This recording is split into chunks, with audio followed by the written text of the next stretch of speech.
Hello students, तो आज हम करेंगे इंटीग्रल इक्वेशन। हमारा एक मैथ है एमएससी थर्ड सेम के अंदर, उसकी यूनिट 1 का एक important topic, most important topic, जिसका नाम है integral equation with separable colonel. ये जो टॉपिक है फर्स्ट यूनिट में बहुत इंपॉर्टेंट है। ये किस टाइप से आता है हम आपको वो भी बताएंगे।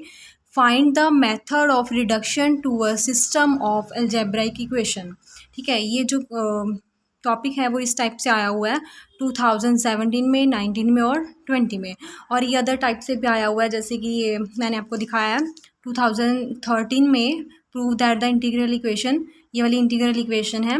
ठीक है, डी लैम्डा के लिए नॉट इक्वल टू 0 है। तो इसके प्रूफ में देखो हम क्या करेंगे। अब सबसे पहले हम करेंगे Fredholm integral equation second kind. सबसे पहले हम फ्रेडहोम जो इंटीग्रल इक्वेशन है हमारे पास सेकंड काइंड की, उसको लिखेंगे। वो क्या है हमारे पास? वो है हमारे पास GS is equal to F S plus lambda limit A to integral A to B K S T G T D T.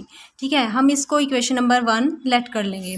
अब सिंस द कर्नल के एस टी इज सेपरेबल, हमारे पास हमने पीछे एक डेफिनेशन पढ़ी है इस यूनिट में सेपरेबल कर्नल की। सेपरेबल कर्नल क्या होता है? सेपरेबल कर्नल को एक्सप्रेस करते हैं हम कैसे, वो देखो। K S T is equal to summation I is equal to 1 to n A I S B I T. Okay, तो ये इसको हम लेट कर लेंगे इक्वेशन नंबर 2। अब हम क्या करेंगे, इक्वेशन 2 को इक्वेशन 1 में यूज़ करेंगे। वो कैसे यूज़ करेंगे? देखो, G S is equal to F S plus lambda, यहाँ पे जो के एस टी है यहाँ पर हम इसकी वैल्यू ये पुट कर देंगे। इसके बाद हम क्या करेंगे, जो लैम्डा समीशन, इसको हम सॉल्व करेंगे। Lambda summation A I S को एक साथ लिख लेंगे। उसके बाद हम इंटीग्रल में A to B I T G T D T को एक साथ लिख लेंगे। अब हम हमारे पास जो ये टर्म है इसको हम लेट कर लेंगे सी आई, इसको हम लेट करेंगे सी आई। तो G S is equal to F S plus lambda summation I is equal to 1 to n C I A I S. Okay, तो सी आई की वैल्यू क्या है जो हमने अभी, जिसकी जगह पे हमने, इस टर्म की जगह पे हमने सी आई लिया था, तो ये पूरी वैल्यू किसकी है? सी आई की।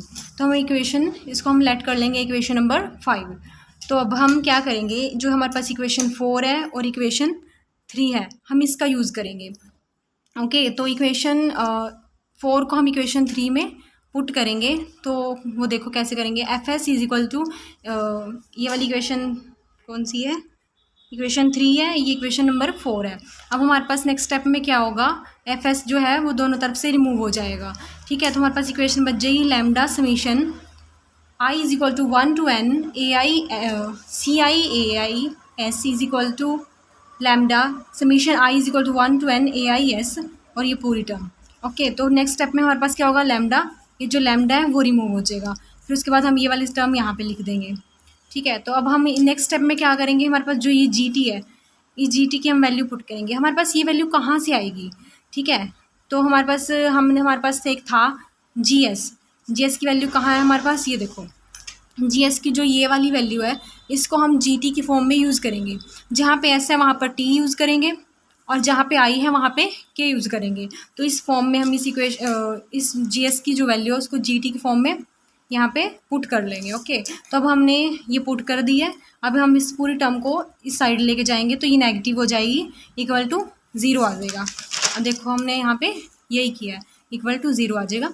अब हमने क्या करना है, देखो दोनों टर्म में हमारे पास क्या आ रहा है, summation I is equal to 1 to n A I S common आ रहा है, यहाँ से भी और यहाँ से भी, इसको रिमूव करके। ठीक है, तो हम इसको क्या करेंगे, कॉमन ले लेंगे। तो यहाँ पे क्या बचेगा, सी आई बच जाएगा, और यहाँ पे ये वाली पूरी टर्म बच जाएगी यहाँ पे। ओके, तो हमारे पास जो ये ए आई एस है वो क्या है, लीनियरली इंडिपेंडेंट है। तो इसके बाद हमारे पास क्या आएगा, ये वाली पूरी टर्म क्या आ जाएगी, इक्वल टू 0। अब हम इसमें से क्या करेंगे, अब हम इसको सेपरेट कर लेंगे। सी आई को ऐसे ही लिखेंगे, इसको डी टी इसके साथ लिख लेंगे, और ये वाली एक टर्म सेपरेट कर लेंगे। ठीक है, तो फिर अब हम इसके अंदर क्या करेंगे, लैम्डा माइनस लैम्डा समीशन को और सी आई को साथ में लिखेंगे, और ये वाली जो टर्म है इंटीग्रल के साथ ये वाली टर्म लिखेंगे। ये हमने क्यों लिखा, ताकि ये एक टर्म बन जाए। ठीक है, ताकि हमारे लिए सॉल्व करना ईजी हो जाए। तो C I minus F I minus lambda K is equal to 1 to n A I K C के इज इक्वल टू 0।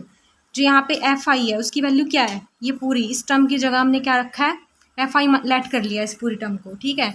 और ये इस पूरी टर्म को हमने क्या लेट किया है, ए आई के, ठीक है। तो इसको एज इट इज़ रखा है हमने यहाँ पे, और इस पूरी टर्म को, ये वाली टर्म जो है इसको ए आई के पुट कर लिया है, सी के हमारे पास एज इट इज़ था, ओके। तो अब हमने क्या किया, इस इक्वेशन से, ये जो इक्वेशन है इससे हमने क्या किया, एफ आई को हमने क्या किया, उस तरफ भेज दिया। तो इस यहाँ पे नेगेटिव का है, उधर क्या हो जाएगा, ये पॉजिटिव हो जाएगा, पॉजिटिव हो गया ये।